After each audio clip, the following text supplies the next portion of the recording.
There was fraud. We have proven that. Absentee ballot applications with the wrong middle name. Not sure why I got it, how they got my information, who's sending me this or why. Hi, my name is Amanda McGee, and my testimony is basically just about the absentee ballot and applications that I've received unsolicited. This is a ballot I received it was a circuit court runoff. Not sure why I got it, but I received an absentee ballot. These are absentee ballot applications with the wrong middle name. It says my correct first name, last name, and address, but the middle name is Lay, Amanda Lay McGee. My middle name starts with a D, and I wanted to point this out because this might explain some of the people that have voted multiple times in other states with similar or different names. So if I were a corrupt person, I could fill out this absentee ballot application and, receive the ballot with this incorrect middle name and then go and vote in person with my correct ID and middle name. So I just want to point that out, and I'm not sure who's sending me this or why. It looks pretty official. And it also corresponds with some of the junk mail that I've been receiving from Democrats with that same middle initial L. And also I wanted to point out that the Democrats have been to my house, knocking on my door. I'm not sure how they got my information, but I was speaking to someone about this. A mother, she has an 18-year-old daughter. You cannot register what party you're affiliated with. And I think that's a problem because it invites fraud. It allows the Democrats to lie and say that, oh, there's a blue wave, when we actually know that's not true. It's actually a red wave. And I just would like to, someone to look into that on why we cannot register as a Republican or as a Democrat or what party we're affiliated with. And also, I just wanted to say that the Democrats actually need to be the ones proving that there was no fraud. We're working really hard to prove there was fraud. We have proven that. The Democrats need to prove their innocence and that there was no fraud, because we know that they can't do that. Thank you. Tuesday, November 17th, I went to pick up the totals, and I was told by the supervisor that they were going to be using the election results, the same election result numbers, per the email from the Secretary of State. She handed me election results dated November 9th at 8:46 a.m. Spalding County had came out with the same exact numbers during the hand count audit as they did for the election. Hi, my name is Ashley Gilles, and I am the Lamar County GOP chair. I also teach therapeutic riding for children with autism and disabilities. On Friday, October 13th, I was then credentialed as a vote review panelist for Spalding County during the hand recount audit. While I was in the lobby, I noticed where some men with book bags were wearing shirts that were labeled VOV. The insignia on their shirts and their book bags was very faint, yet noticeable. I asked them where they were from. They said they were from the Secretary of State's office. So I asked them a couple other questions to make sure that the answers would be congruent with protocol, and they were. I went back to my job as the vote review panel. Moments later, they came in, and one of the men pulled out SD cards. No presidential totals were coming back on the forms. Batch forms were incomplete, and the supervisor remarked that no totals were to be given until the Secretary of State released them. A witness in the other room told me that they were not able to observe the numbers being written down as they were all being tallied on notebook paper, and was told by the staff to keep them hidden. I reported this to the Georgia GOP and to the Secretary of State's office on the way home. I was asked by an investigator to make a statement which was not needed because later it came out that the Secretary of State sent these men for the forensic audit. On Saturday, there were still no presidential totals coming back, and multiple batch numbers were coming back as batch one. We were able to use the time they came back to differentiate between which batch one was supposed to be on this form. At that time, we were introduced to a man who was wearing the same insignia as the guys that came in the day before with the VOV. He was introduced as an Arlo employee. When I had questions about the forms not being filled out right, I motioned for the supervisor to bring the Arlo employee into the room so I could ask him about what was on the batch sheets. He said that they were not worried about the batch sheets at all. There was still, the whole day, there was no presidential totals. And then on Sunday, ballots were coming back for early voting that were on plain copy paper. That was not the weighted paper. The Arlo employee was still there, and he was the one that was entering numbers into the Arlo system. Tuesday, November 17th, I went to pick up the totals, and I was told by the supervisor that they were going to be using the election results, the same election result numbers, per the email from the Secretary of State. She handed me election results dated November 9th at 8:46 a.m. Again, that day was November 17th, and it was after 10. This whole process did not seem to coincide with the instructions given out by the Secretary of State. I spoke with Muskogee County Board of Election Supervisor Nancy, and she confirmed that what I witnessed was not congruent to her protocol for the hand audit. County employees were the ones entering the information into the Arlo system. This was also confirmed by Pike and Lamar County Board of Election officials. Spalding County had came out with the same exact numbers during the hand count audit as they did for the election. What concerns me is that ProVNV has a vested interest in Dominion products. Does helping with this audit violate ProVNV's contract with the FEC, as they are now also helping to input the numbers into a CISA and Voting Works software? As of today, I have not received an answer as to why Spalding County was not in charge of inputting the numbers into the Arlo software like every other county. In Lamar County during the primaries, we witnessed a problem with the Dominion voting equipment. Apparently, one of the Dominion techs ran about 150 absentee ballots through a tabulation scanner twice after local tech Kimber Dean went home sick. The technician was fired. The Dominion executive arrived on Friday to help start over. This was a highly contested race. We had to run the ballots through after we discovered that we had more voters in a precinct, and that we came to the conclusion that they ran about 150 absentee ballots through. The Dominion tech arrived on Friday to help and started the whole recount over. He determined that the fired tech had also not cleaned the scanner as he should have after every 500 ballots. That was our reason that the numbers kept flipping.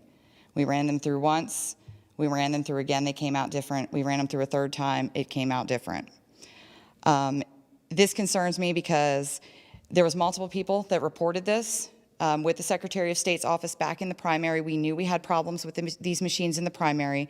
The Secretary of State's office let Dominion handle these glitches. Stevens County also experienced the same thing, and it was deemed that they needed a machine lens clean. After 500 ballots, as we were told by the Dominion tech, that is impossible, and I want to know how many of these machines were cleaned after 500 ballots were ran through. Our votes have been stolen. There was obstruction. We have had a lot of problems with the military ballot watermark. Their numbers were almost identical to Cobb County, statistically almost impossible. I'm Debbie Fisher from Cobb County, and I, on November 16th, was a member of the voter review panel during the hand recount. And I'd like to talk to you about some things that I observed during that period of time that were greatly disturbing. During the review panel, I reviewed 298 military ballots on November 16th. One thing after I had seen several that I noticed was they were exceptionally clean. I was comparing them to the ballots that I had seen during the general election that didn't even come close to comparing to these ballots. What I found was there were bubbles on the ballots that were filled in perfectly. There was almost none that went outside the lines. There were no stray marks like we found on the ballots during the general election, such as X's or check marks. Not one ballot that I looked at had any kind of markings other than black. The circles were perfectly colored in. There were two blue ballots marked with blue, Thus, all of a sudden, it dawned on me that maybe these circles weren't filled in exactly as they should have been by hand. Maybe they were printed. So I challenged those ballots. At that period, I asked to speak to the elections director. I was told that the ballots cannot be marked by a machine because the military ballots in Cobb County had to be mailed. I later found out that just wasn't true. I found that out during the recount when I found a box that was marked military ballots, and I asked for the numbers on those ballots, to which I was given those. And it was funny because almost every single one of the ballots we received back were received electronically, thus proving that elections director, Janine, wasn't quite telling the truth. While I was looking through the ballots, I did a mental calculation on what I saw. And I'm not saying I'm 100% right, but I have a fairly good calculator in my head. And I estimated somewhere between 80 and 90% of the ballots from the military were marked for Joe Biden. And when I started over and over going through these batches and seeing Biden, Biden, Biden, Biden, even stacks of these ballots that were 100% Biden, the batch probably 3 were 100% Biden. I almost cried. Of all the votes, of all the people in this country, to have their votes disregarded or to fraudulently submit a ballot for the very men and women who fight to give us the right to vote, it made me physically sick to my stomach. Another thing I noticed on these ballots as I was going through, it was about halfway through the day when all of a sudden this ballot stood out with a watermark that was dark gray. It wasn't transparent. It wasn't even semi-transparent. It was solid gray, Uakava. I asked them to stop. I wanted to look at the entire ballot. It was solid gray. So I challenged that ballot. Janine Evler came over and she told me, oh no, these things are all printed on different printers. It's just that particular printer. Then I found 3 more that apparently were printed from that same printer. And I called it out again and I asked for these ballots to be investigated or thrown out. Because after you've looked at dozens and dozens of them, you know what a watermark looks like. However, she overruled me and told me to take it up with the Secretary of State, which I did. I filed a fraud report on those 3 ballots with the Secretary of State, and shamefully, all I received back from them was, thank you for filing your report. December 1st, when we were back to do the recount, on the military boxes that I saw, I noticed that they were fairly light in weight, and that's because of the numbers. So I actually did an open records request asking what the counts, individual counts, for the military ballots were. Now, mind you, I was told before when I challenged it and asked for the tallies at the end of the day, we can't give you that. We don't actually tally the military votes separately.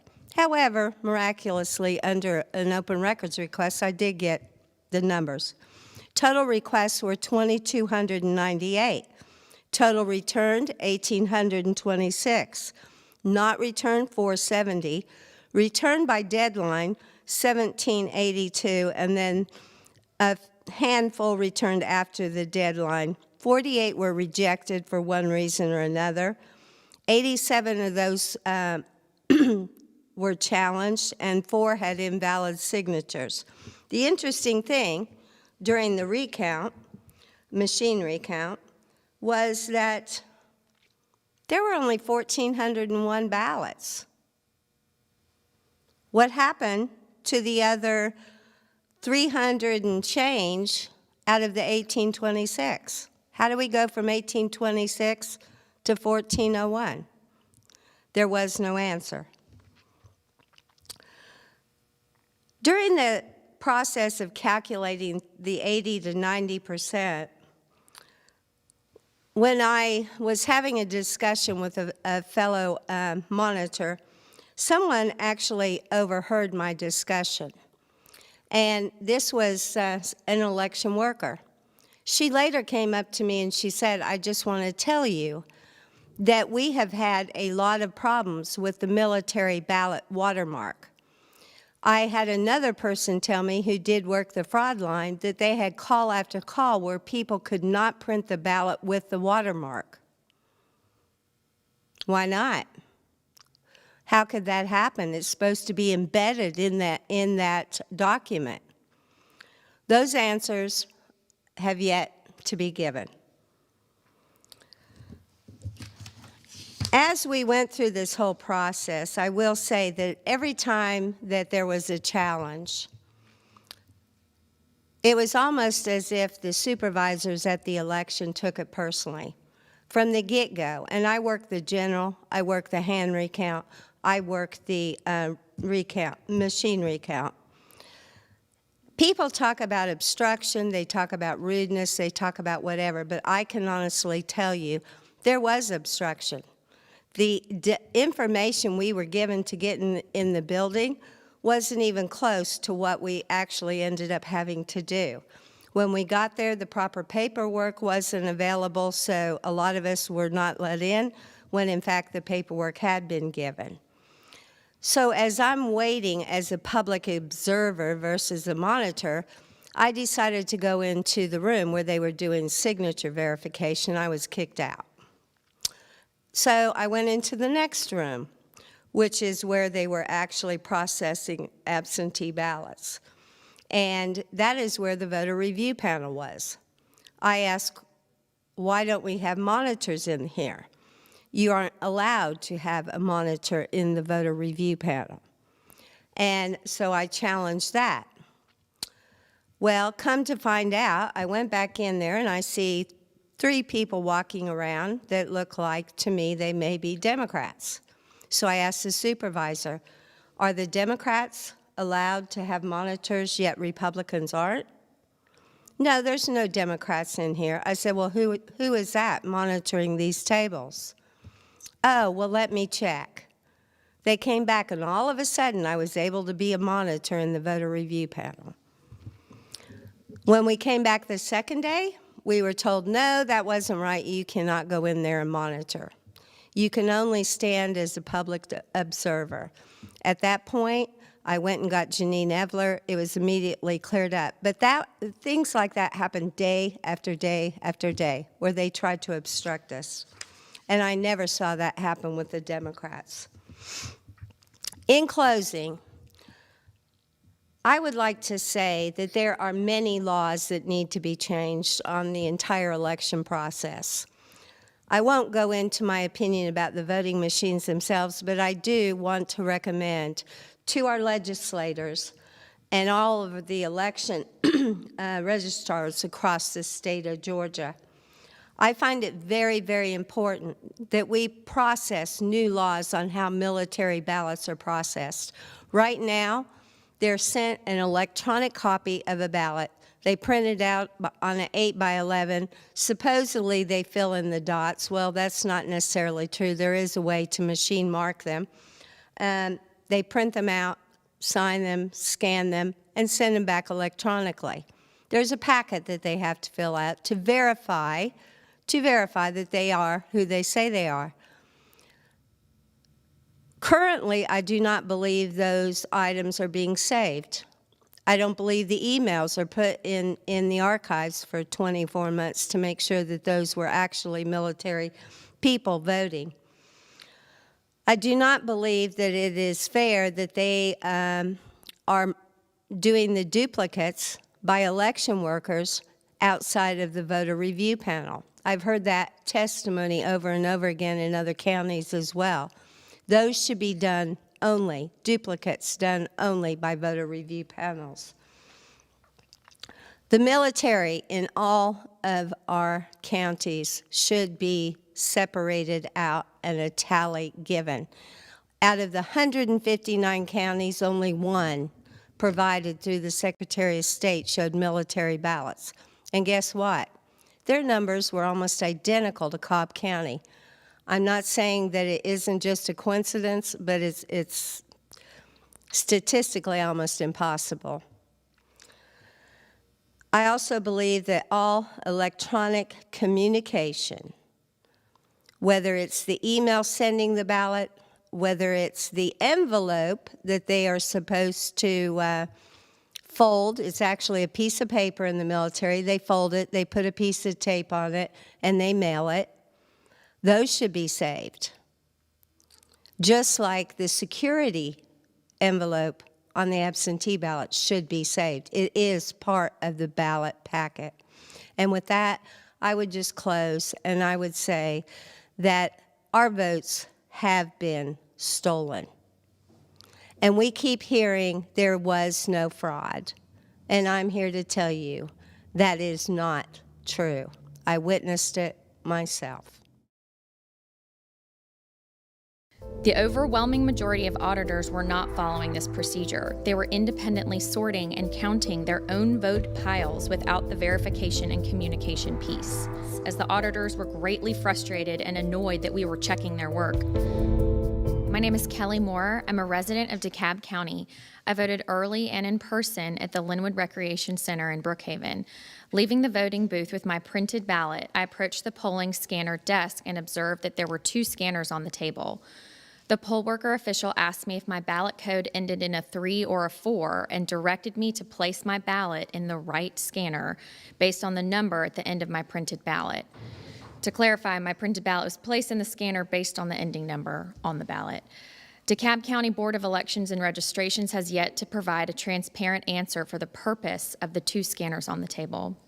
On November 14th, I was assigned to monitor the hand count at Lithonia Voting Facility in DeKalb County. I was scheduled to watch from 1 to 5 p.m. As a monitor, I observed irregularities at nearly every table. Most notably, auditor pairs were not following procedures. Auditor A was supposed to read the candidate's name printed on the ballot out loud, pass to Auditor B. Auditor B was supposed to verbally confirm the name on the ballot and sort ballots accordingly into piles. The overwhelming majority of auditors were not following this procedure. They were independently sorting and counting their own vote piles without the verification and communication piece. Once piles were complete, auditors were supposed to count each ballot in groups of 10, stacking each 10-ballot pile at 90-degree angles to be tallied in tens at the end. In the orange section, auditors were again counting independently without passing to their partner to verify the number of ballots being counted. One auditor was counting votes for President Trump. I observed him place irregular amounts of ballots into the 10-ballot stacks. He was not counting out loud. I had to try to count the number of ballots he was adding to the stack with my own eyes. I would say it's fraudulent to intentionally dilute votes for any candidate trying to pass off a count of 16 ballots in a 10-ballot stack, or sometimes 13 ballots as 10 for President Trump's pile only. Our group of monitors brought these concerns to a supervisor, and others in my group observed the same counting methods at a handful of other tables once we picked up on this very discreet method of diluting ballots. We were met with hostility and asked, why are we trying to cause malice, as the auditors were greatly frustrated and annoyed that we were checking their work. Finally, in the orange section at table 7, I witnessed 2 auditors get up to leave for the end of their shift at 3:30 p.m. They signaled to a supervisor that they were leaving and stated that the box of ballots left on the table was incomplete. I stayed in the area to observe, and about 5 minutes after the auditors left the table, the auditors left the box of ballots alone at the table. Someone attempted to come by with a rolling cart and place it on the cart. He began taping it up, and I uncomfortably interjected as we were told not to speak or interact with anyone. And I was able to inform the gentleman that the box was incompletely counted. He proceeded to continue to tape it up before a supervisor called over saying that box is incomplete. He left the box on the table, and I was not able to stay long enough to see what ended up happening to the box of ballots left behind. Aside from the overall irregularities in not following procedures and overt ballot count dilution for President Trump votes only in the orange section in the Lithonia recount, the absentee ballots at each auditor's table were pristinely and uniformly filled out, as well as completely flat, unfolded, and unscored. We were told that we were not allowed to verify signatures on the absentee ballots. The Secretary of State's office continues to assert that absentee ballots have to be requested. I received 4 unsolicited absentee ballot registration forms in the mail just this week, as did my husband as well. Who are these third parties soliciting absentee voter registers? How are these third parties regulated, and why are they allowed to send out innumerable registration forms to individuals who have not asked for them nor requested them? You know, here I am, I'm observing all of this, and I'm just shaking my head. I'm like, this is America? How is this allowed to be happening? And why not be transparent? When I first got there, okay, of course, I was with the Republican Party, which, of course, we had to identify when we showed up there. All Republicans that showed up to observe or to review ballots were segregated from the rest. Election staff that were monitoring this situation were less than cooperative with us. However, any Democrats that came in were just ushered right in, no problems at all. They were given their badges. The other thing that I thought was very, very curious was when they started counting the mail-in ballots. Now, with the mail-in ballots, you know, of course, they're just putting them into the scanners and they're scanning them. But what I started to see was a lot of mail-in ballots with no folds in them, no creases, nothing.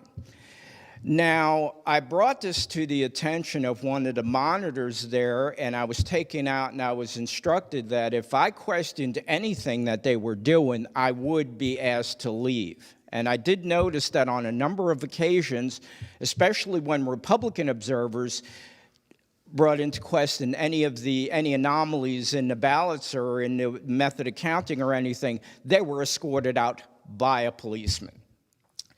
Now, what they said was that, well, any provisional ballots or ballot copies were made on the same on that same form, so they would come as without creases or anything. And then I looked at the numbers, and provisional ballots, they numbered in Clayton County about 500, give or take.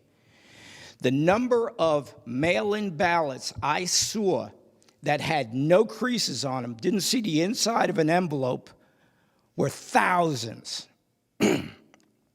Thousands. And the ballot copies that they made, which were allegedly on the same form, were segregated. They were put in separate envelopes and kept somewhere else. So my question is how thousands of mail-in ballots would not have any creases at all. And we saw a number of times where the workers, Dominion worker would come in, like one morning we went in there, but I was standing to the side and I was looking at them as they were coming in and setting the scanners up to scan the ballots and stuff. And the supervisor was with the Dominion worker, and I saw them putting in flash drives into the monitor scanner units. And I looked at him, and I stepped aside, and I was watching him, and they caught me and my other Republican observer watching them. And I promise you, I heard him tell the Dominion worker, which I have a picture of, telling him that 2 ought to be enough. We don't have to do the third one. And they walked out. You know, here I am, I'm observing all of this, and I'm just shaking my head. I'm like, this is America? My father came across 95 miles of shark-infested waters for his children, us, to realize the American dream. And here we are, our electoral process has become the same as you would see in a typical banana republic. How is this allowed to be happen? And if it didn't happen, if there were no questions, if there was no ballot fraud or anything like that, why not be transparent? Why not come, here are the books, we're opening the books for anybody to observe? Why be so secretive, especially during the ballot observation process? Military ballots cannot be read by the scanners. That continually had me questioning they're anonymous. There was no system or physical controls in place. How the duplication of the absentee and military ballots did not have witnesses. Hello, my name is Marci McCarthy. I am a successful businesswoman in the cybersecurity industry. I was elected as a 2020 national delegate for the Republican National Convention, and the outer and inner envelopes had been separated by the time the VRP received their ballots. There was an inherent bias in the VRP once working as a single body. The VRP is to determine the voter's intent and is to be done so in a bipartisan manner. During the combined presidential primary and runoff elections, the VRP was comprised of a Republican and a Democrat, and it was truly bipartisan. However, during the general special election, the VRP in DeKalb County was comprised of 4 people, 1 Republican, 1 Democrat, and 2 nonpartisans. The nonpartisans were represented by the League of Women Voters, which officially claims to be nonpartisan in that they don't support a candidate or the party itself. However, it does support a variety of progressive public policy positions that are in direct alignment with the Democrats' party political platform, to include universal health care, abortion rights, climate change action, and gun control. So essentially, the VRP composition during the general special election in DeKalb County was comprised of 1 Republican and 3 Democrats. Although the Georgia Secretary of State's office authorized a start date of October 19, 2020, the VRP panels in DeKalb County did not commence their work till October 28, 2020. From October 28, 2020 to November 1st, 2020, the 4-person VRP was operating as 2 separate VRPs. In that, there was no Republican nor Democrat participating in the VRP for the special Senate election, as we only analyzed the general election components of the ballot. But during this time frame, over 800 ballots were put into a system quarantine mode that was sent to the nonpartisan VRPs without any oversight or controls. And this was done vice versa with the Republican-Democrat VRP. This was done to expedite the workflow of the VRPs due to the high volume of the paper absentee ballots. The delayed start that was there, and the fact that there was 1 panel comprised of the nonpartisans. We had 5 to 7 VRP panels that were bipartisan.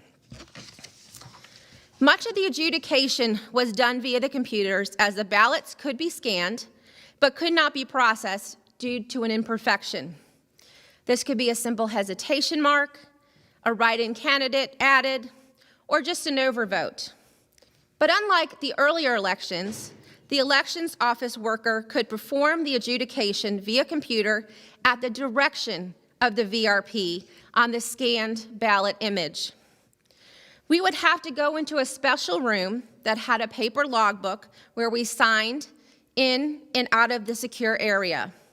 In the general special election, the system adjudication was done with minimal supervision from the election supervisor, and the changes to the ballots was done independently by the 2 VRPs for 5 days. There was no system or physical controls in place, nor there was an audit trail to protect the decisions made by either VRP as the ballots go into the system computer quarantine mode. Essentially, there was no way to lock the scanned ballot when being viewed on a computer. So whomever was the last VRP to review the ballot would transmit it to be completed, which cast the ballot. But during that quarantine mode, the VRP can still edit the previous VRP's work when that ballot, again, is in quarantine.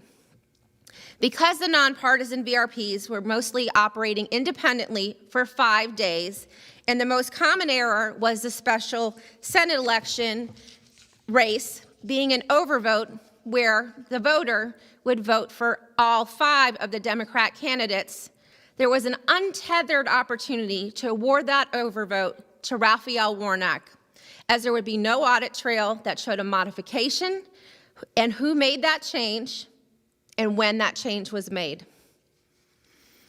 There were no changes in the procedure until I expressed my grave concerns to Lane Flynn, who is the DeKalb GOP chairman, and I communicated this on October 29, 2020, following my VRP shift, as again, the most common error that I observed with the ballots in the special election category was the overvote of all 5 Democrat senatorial candidates. I would like to mention to all of you that the computers being used by the VRP to review the ballots were signed in by various DeKalb election office personnel, all seemingly sharing the same user IDs. There was no possible way to track who actually logged into any of the computers, and more specifically, what VRP sat at them. The lack of physical and system controls was truly astounding to me. Other than receiving an authorization letter from either the affiliated political party that being sworn in at the time of your first shift, there were 0 records being maintained.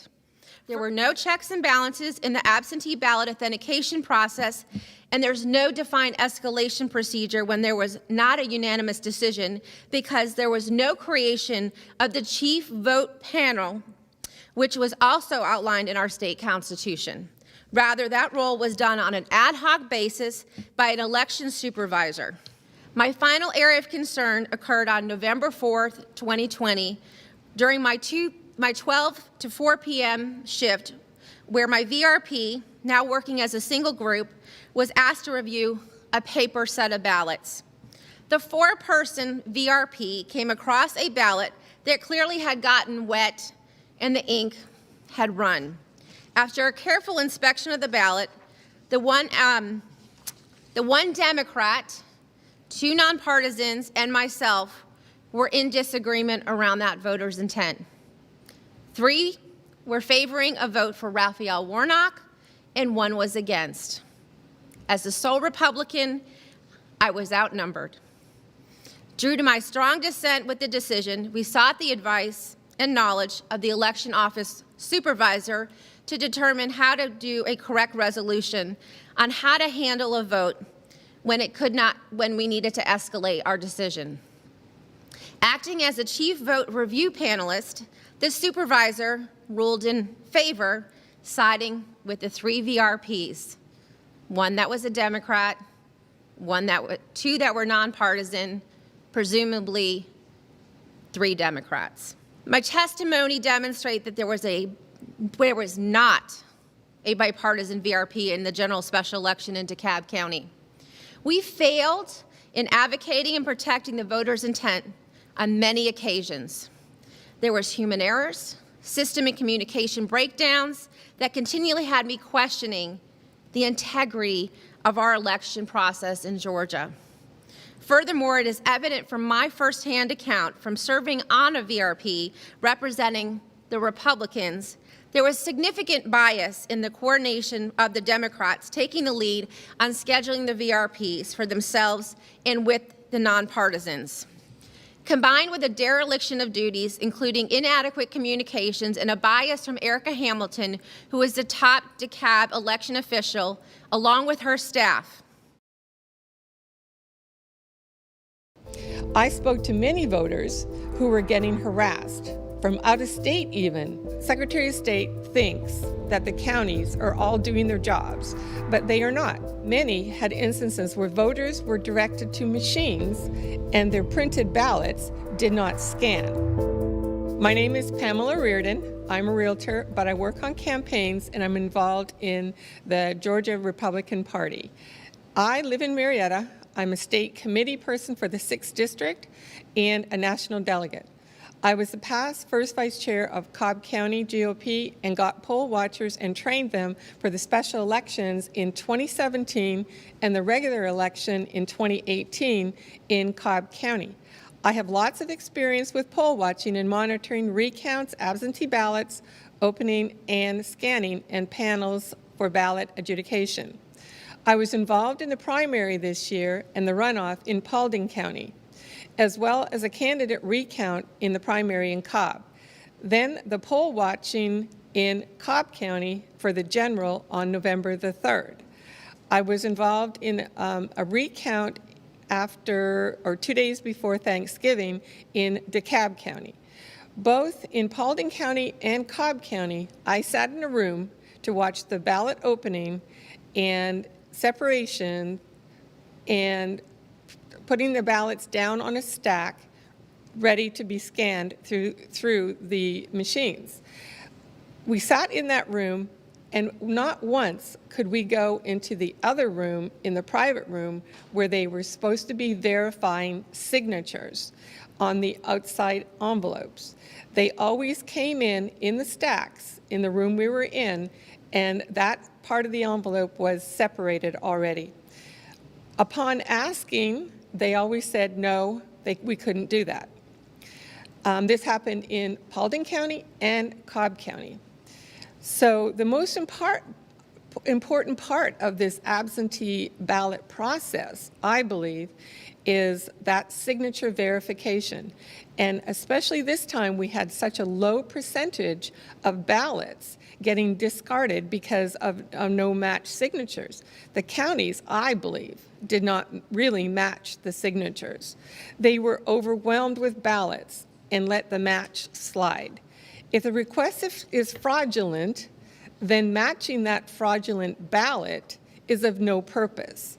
So we need to insist that these ballots, we can monitor these signature verifications, and these ballots have to be matched to the e-file and not the application for future elections, and especially in this runoff for January the 5th.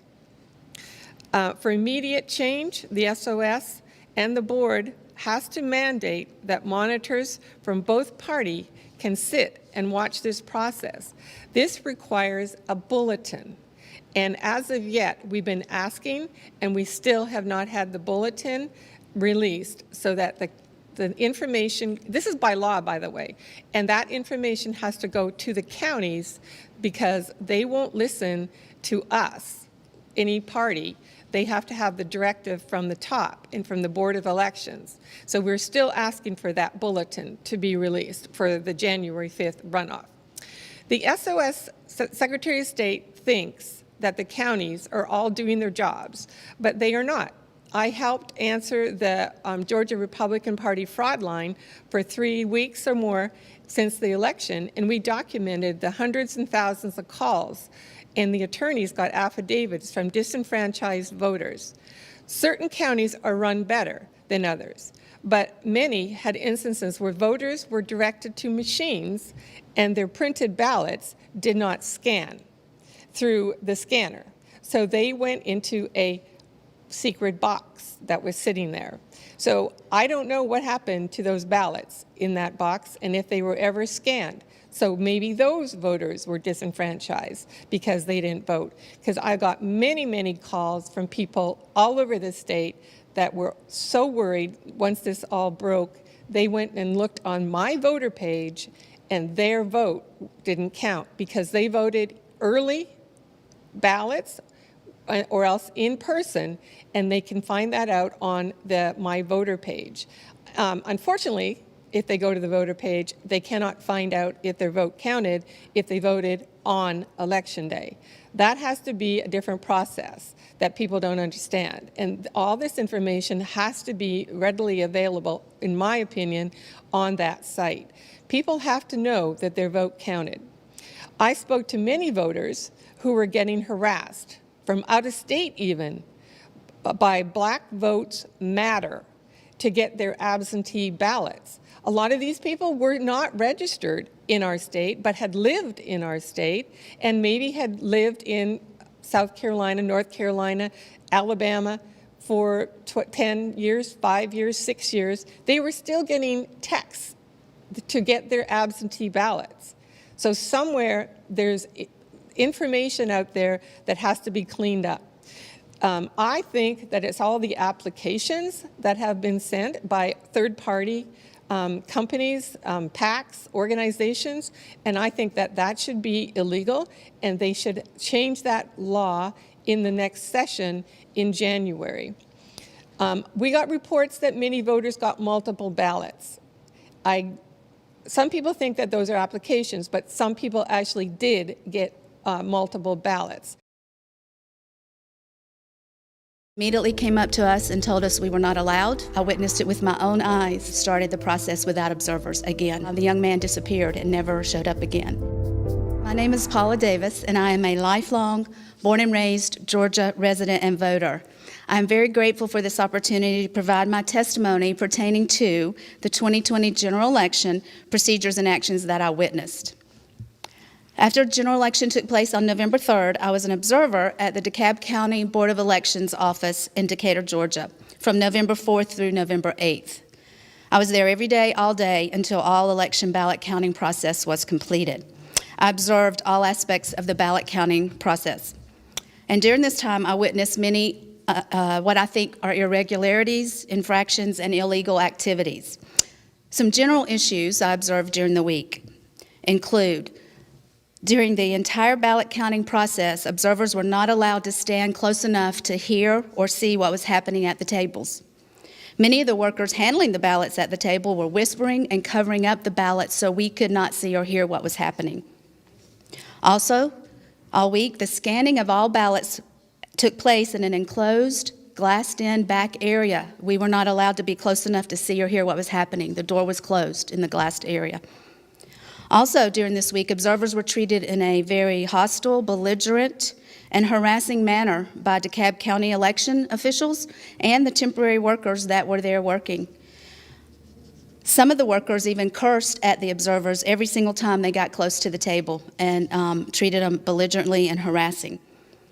In addition to these general issues that happened all week, there are some specific egregious activities that I witnessed throughout the week.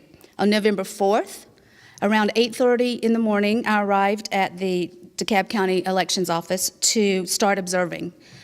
I, along with others, went to the room where the ballots were, and we were waiting in the front of the room to start observing. And an employee immediately came up to us and told us we were not allowed, made us leave the room, and locked us out of the room. On November 6th, while I was there observing the ballot duplication process, I observed a table that only had 2 employees duplicating the ballots instead of the required 3 employees that were supposed to be a part of the ballot duplication process. On November 7th, I arrived around 8:20 in the morning to start observing at 9 o'clock. They had told us 9 o'clock would be when the process would begin again. I got in line to get a name badge. The office was closed, could not get a name badge. So I went out to the warehouse where they were told us to report for the 9 o'clock observation. When I tried to walk into the area where they were doing the ballot processing, I was stopped by a DeKalb County employee and said I could not come in because I didn't have a name badge. I'm like, the office is closed. We can't get a name badge. Been closed for an hour. Well, you can't come in without a name badge. I observed through the fenced area they were already handing out ballots to their workers, processing them. So I asked her, you're going to continue without observers? She went and spoke to the lawyer that was on site. The lawyer came and talked to me and said, Ms. Davis, we are not actually going to start. We're just getting organized. They immediately put the ballots back in the secure cage and sat and waited for 45 minutes for observers to get there with name badges. If I had not been there, they were fully ready to begin that process without any observers.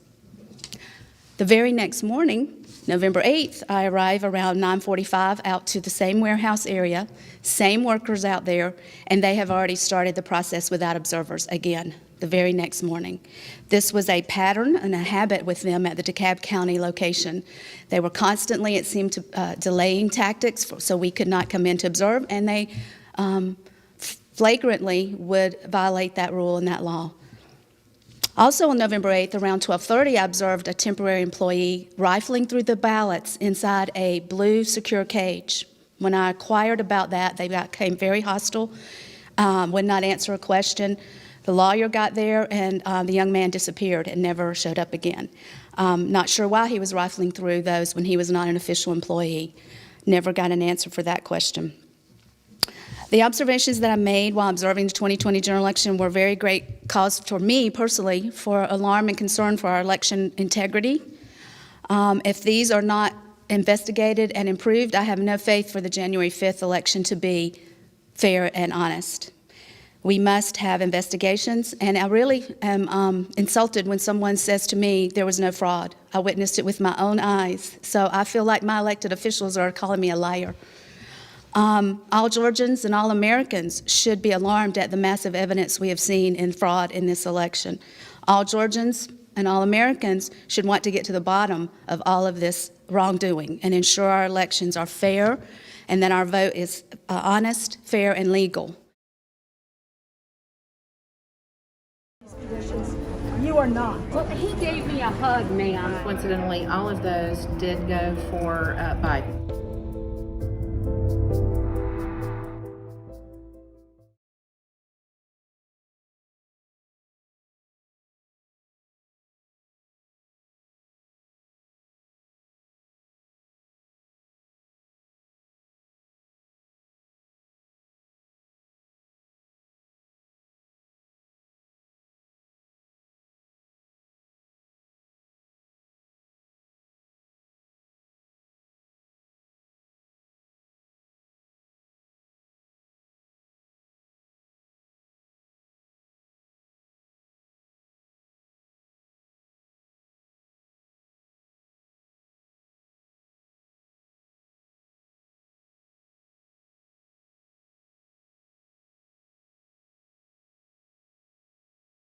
Conditions. You are not. There's no need to be rude to her. I'm not being rude. No, ma'am. That's your interpretation. I'm simply asking her to give these people some space. I'm going to call it. She just needs to be able to see it whether it's Biden or Trump, though. Otherwise, she has to be able to see if it's Biden or Trump. Otherwise,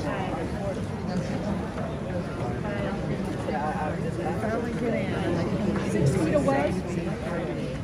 That is not 6 feet. your poll worker hugged her. And she wasn't even wearing a mask. Well, he gave me a hug, ma'am. My Your own goodness. worker. So This give is me getting a break. ugly. Okay, so hold on. Again, like I said, I've asked you to step 6 feet. I'm asking you to keep your mask over your mouth because we are required to stay socially distant.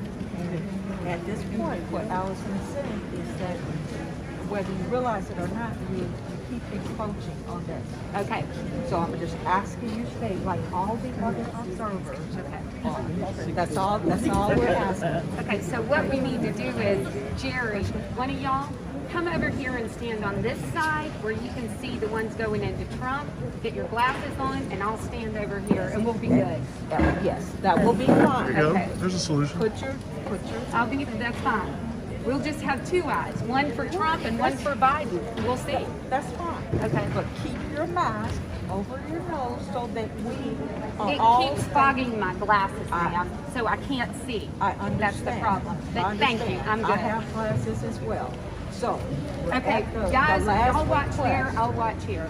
Okay, we're good. Are you good? Yeah, you got 2 seconds. I just. I just wanted to make note that I got behind the rope and I got to stand next to a table, and I kept being asked to leave and that I couldn't stand close, and they didn't want me there, and I didn't give up.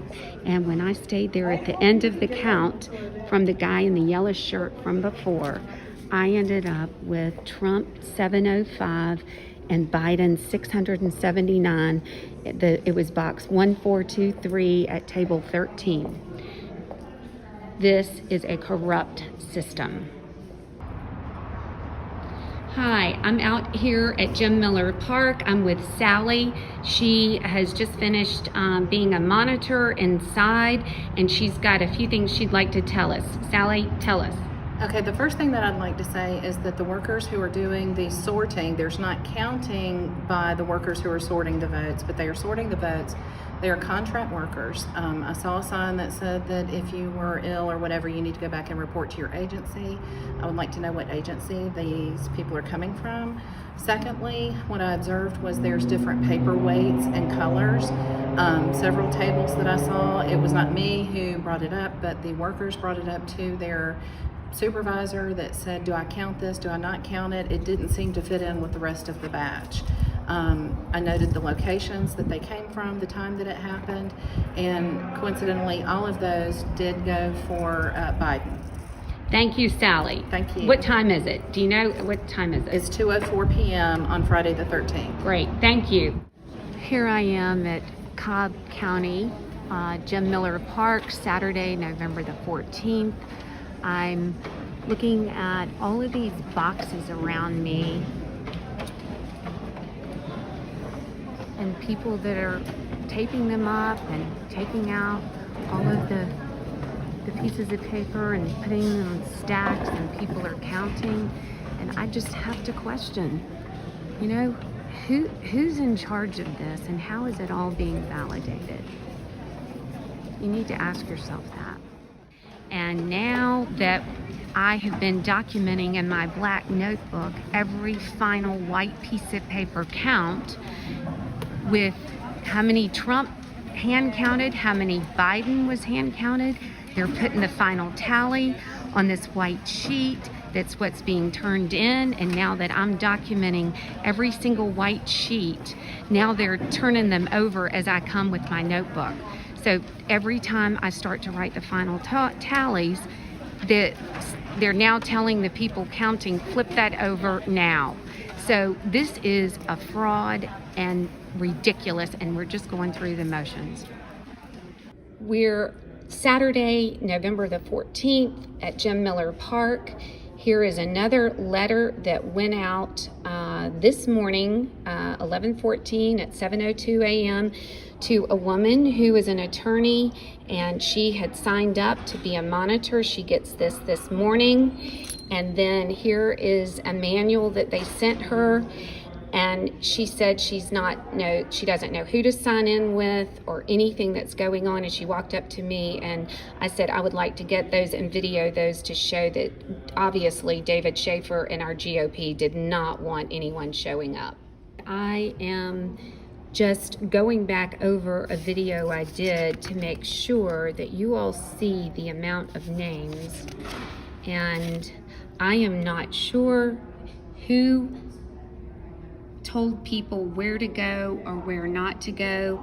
I'm not accusing anybody of doing anything, but I do find it very interesting and odd that as of yesterday morning, there were 3 people from the Republican Party here when the woman who is head of elections, she said, we have the Democrat monitors and they're already in the bullpen, but we don't have any Republican, so I'm not sure where your group is.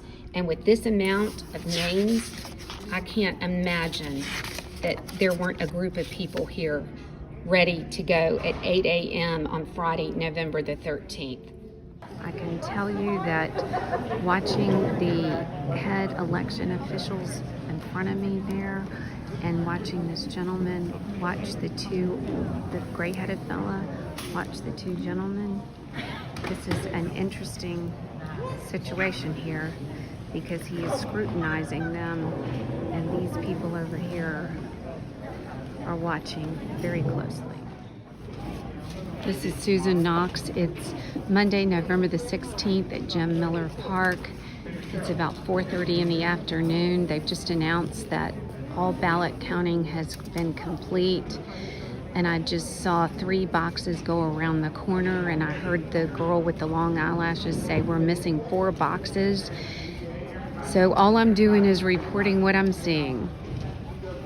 Very disturbing. This is Susan Knox. It is Monday, November the 16th at Jim Miller Park. Why don't you just tell us what you saw, Ellis? Hi, Susan. Thank you for your time today. Yes, I was asked to come up here and observe the vote counting in Cobb County. I enjoyed walking around doing that. Saw that there were 4 RNC members walking around, 1 member per 10 tables. It was very difficult to actually see what was going on, and when you actually got close enough to look at the name that was on the ballot, one of the workers would walk up to you and tell you that you had to back away. Of course, the paper that they want you to sign says that you can actually view the ballot enough to see the names, but then the actual county workers will not allow you to do that. After that process was completed, I asked the director of Cobb County voting system about the tabulation of the votes themselves. She directed me to an adjacent room and said that they were being monitored by the DNC and the RNC members. And I asked if I could go over there and look, and she said, yes, you could. I did. And when I looked over there, there was not a single monitor anywhere near any of the tables with the people that were doing the tabulation. So there were 2 people that I saw per table adding the votes on the computer system, but there were no observers, whether it be Republican or Democrat, actually verifying the addition of those numbers. To me, that's not transparency. And are you saying that that is the final count that they're going to give for the state of Georgia? That appears to be the final count that they are going to turn over to the Secretary of State and say that Cobb County has verified the vote. Supposedly where they rolled the boxes in with the blue sheets, and I was just told that there is no monitoring going on whatsoever for people entering in the numbers into the computer system here. There's no monitors allowed. This is ridiculous. There is no oversight whatsoever of the numbers that are being tallied. This is Susan Knox. I am in Cobb County, Jim Miller Park. Friday morning, November 20th. Here is a shredding and recycling right here outside where the ballots are. Oh my God. Jim Miller Park. Shredding and recycling.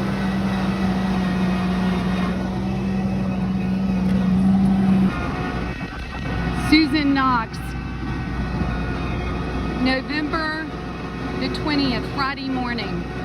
I'm watching all of these ballots being shredded now. Unbelievable. Let's just move up and let's see what else is going out.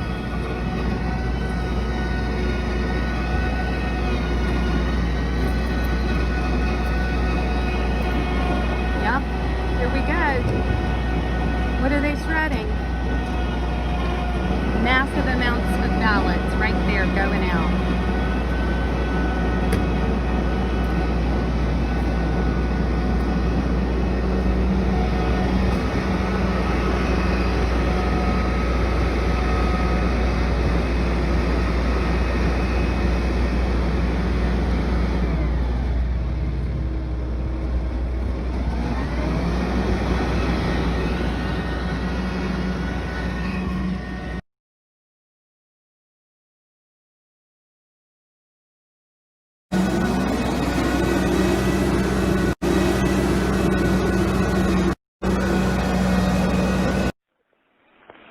Cobb County 911, what's the location of your emergency? I am at Jim Miller Park, Marietta, I guess, East Cobb. Jim Miller Park Pavilion. Let me see if I have that in my system. Is that on Callaway Road? Yes, it is. Okay, what's your name? Susan Knox, KNOS. What's your phone number? Tell me exactly what happened. There is a shredding machine outside of the area where we had an election, and I need a policeman, please, here ASAP. I'm sorry, you said there's a shredding machine outside of what? Outside of the area where all the ballots were counted for this election. Oh. They're shredding ballots. Okay. Do you see somebody currently shredding ballots, or you just see the Yes, shredding I do. I see them shredding ballots as I speak to you right now. Okay, 1 second. All right, and I need to get the people's descriptions. Are they male or female? Male, black guy, A1 shredding. And ma'am, So there's a company name. You said wait, you said A1 shredding. So there's a company out there. Yes. And the truck number is 15. Okay. And ma'am, time is of the essence, please. Ma'am, I'm getting a call put in. That's why I'm asking you these questions, so they'll know who they're coming to look for. Okay, well, I hope they'll come ASAP, please. And that truck, I need to get the description of the truck. What's the color, make, and model?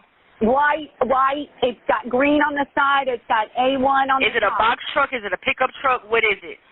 It's a shredding machine truck. It's a box truck. It's a big, huge truck. Ma'am, I need to go video this. Will you send a cop now, please? A policeman, please?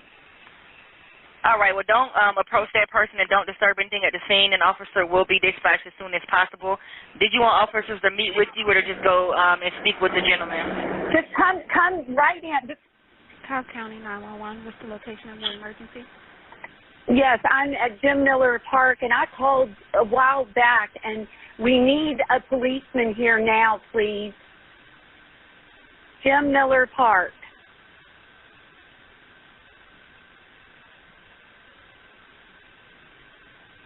Ma'am, what's your name? Susan Knox.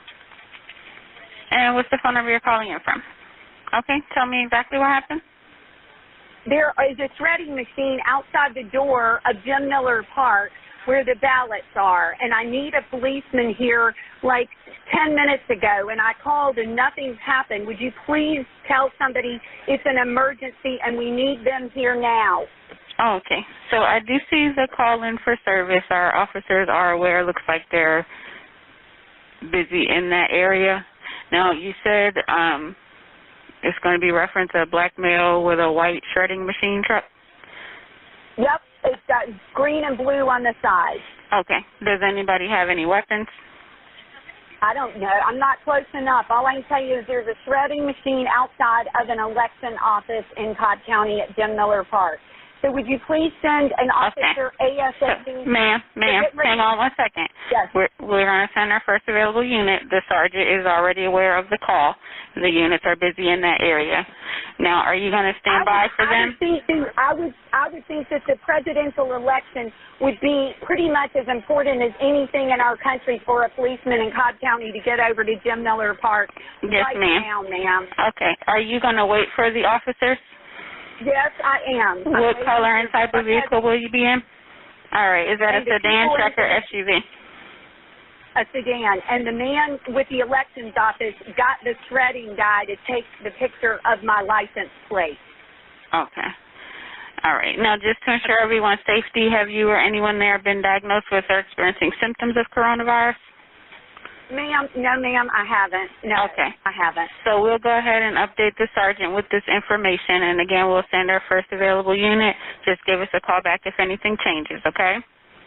I've already called once. We need a policeman here now, ma'am. Yes, ma'am. We'll let the sergeant know. Pulling off. The truck is pulling off. Okay, so now it's leaving. What? You said now it's leaving?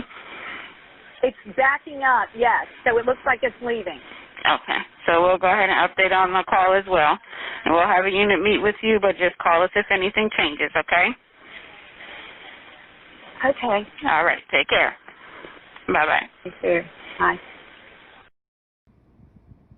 Susan Knox, November 20th. Jim Miller Park, there goes the shredding truck out the gate right there that I saw shredding ballots, and I called the police twice. No one came.